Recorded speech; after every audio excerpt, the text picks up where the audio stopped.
नमस्कार और स्वागत है आप सभी का वैदिक पुराण पॉडकास्ट में। मैं हूं राम और मैं हूं नेहा। हम लेकर आते हैं आपके लिए भारत की प्राचीन धरोहर, वेदों और पुराणों से जुड़ी कुछ अनसुनी, कुछ अप्रेरणादायक कथाएं।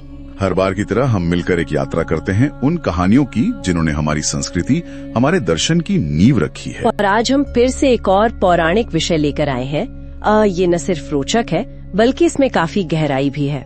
ये कहानी है राजा पृथु की और कैसे उन्होंने पृथ्वी का दोहन किया। और ये जो वृत्तांत है ये हमें मिलता है लोमहर्षण जी से, जो उन्होंने मुनियों को सुनाई थी। इसकी शुरुआत होती है पृथु के पिता राजा वेन से। उनके कुछ कामों ने यूं कहिए हालात काफी बिगाड़ दिए थे। हाँ, तो वेन जो थे वो असल में प्रजापति अंग के पुत्र थे, धर्मात्मा कुल के। लेकिन कहते हैं अपने नाना के स्वभाव का असर उन पर आ गया। वो धर्म से बिल्कुल विमुख हो गए। उन्होंने तो घोषणा ही कर दी कि भाई यज्ञ हवन सब बंद, और कहा पूजा सिर्फ मेरी होगी, मेरे अलावा धर्म बनाने वाला और है कौन। मतलब सारी मर्यादाएं ही तोड़ दी उन्होंने। जी बिल्कुल।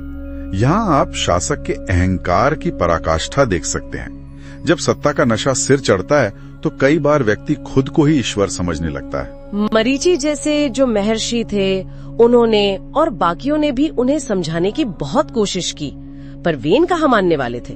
उन्होंने तो उपहास ही किया। हाँ, नहीं माने वो तो फिर जाहिर है ऋषि क्रोधित हुए। उन्होंने वेन को पकड़ा और कथाओं के अनुसार उनकी बाईं जांघ का मंथन किया। उसने काला सा नाटा सा पुरुष जन्मा, वो बड़ा डरा हुआ सा था। तो उसे देखकर अत्रि ऋषि ने कहा निषीद, जिसका मतलब है बैठ जा। और कहते हैं इसी से फिर निषाद वंश की उत्पत्ति हुई, जिन्हें एक तरह से वेन के पापों का अंश माना गया। बिल्कुल, लेकिन कहानी यहाँ खत्म नहीं होती। ये तो एक पहलू था।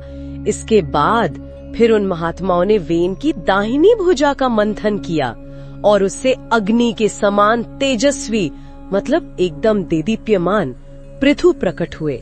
वो भी दिव्य धनुष, अजगव, बाण और कवच के साथ। ये बड़ा अद्भुत दृश्य रहा होगा। और ये भी कहा जाता है कि ऐसे सुपुत्र के जन्म से वेन को पुम नाम के नरक से मुक्ति मिल गई थी। हाँ, ये बात भी आती है। तो पृथु का जन्म हुआ और जाहिर है सब बहुत प्रसन्न हुए। जी हाँ, बिल्कुल।